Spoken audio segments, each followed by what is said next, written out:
I yield myself the remaining time. The gentleman is recognized. Mr. Speaker, members of the House, this substitute that I've introduced on behalf of the Democrats creates a fundamental choice for this body in our vote later today.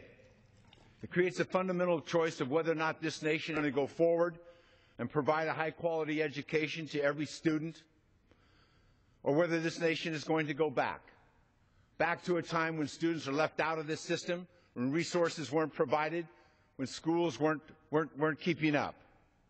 It's also a question of whether or not we're going to break a promise and go back on our constitutional responsibility to make sure that all students have access to that education.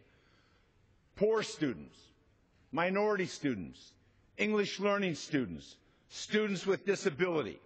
Are we going to hold school districts and schools accountable for providing that educational opportunity for those students? And will those students have the same access to a high-quality education that in many instances is available across town in the next neighborhood, but not there in their neighborhood? Or isn't accessible because it's not friendly or welcoming to students with disabilities or students who are learning the English language? Will they have the same rights to that education? We know from this economy, from this economic downturn, we need every one of those students to be able to be productive and successful and achieving. But that's not what the Republican bill promises. It grinds down the funding available to these school districts for poor and minority children, for students with disabilities. It grinds it down because it marks it down to the sequestration label. So quietly and silently, school districts all over the nation are going to be losing the resources for these poor children. We're stealing money from the poorest people in this country to achieve deficit reduction.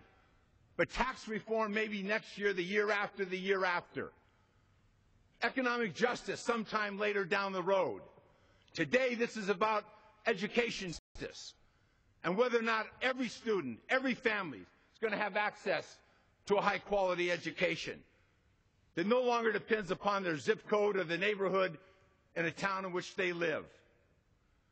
You know, it's been said very often on the other side that somehow all we want is a Washington knows best solution, and what they offer is something opposite of that. No, what we put together in this substitute is different than Washington knows best. This is about parents who know best. Parents who demand the accountability that is in the substitute and not in the Republican bill, because they want to know if their child is learning in that school. Their child who may be poor, their child who may have disabilities, their child who may have learning problems. They want to know if their child is learning. This is parents who want to know best, teachers who want to know best, who want the resources so they can teach those children, the business community that wants a well-trained The gentleman's time has expired. Educated workforce. They want to know what. And that's why the Business Roundtable, that's why the Chamber of Commerce opposes their bill. Educators The gentleman's time has expired. That's why they oppose their bill. Parents who want it, that's why they oppose their bill. The gentleman's time has expired. No, who's running out of time? The gentleman's time has expired. The gentleman will suspend. Children are running The out of time gentleman in will this nation suspend. because they're grinding The down gentleman and will stealing suspend. their money. They're taking money The from gentleman the is poorest not families, recognized. the poorest children, and they're taking it away from those schools. That's the option that's here. The gentleman will choice suspend that's is not recognized. That's the choice that's made with The this gentleman bill. will suspend. That's the choice. The that's gentleman made. will The suspend. Constitution and these children's The rights gentleman are will suspend is not Thank you, recognized. Chair, for the time. I yield back the balance of my time. The gentleman's time has expired. The gentleman from Minnesota is recognized. Mr. Chairman, the House. The House is not in order.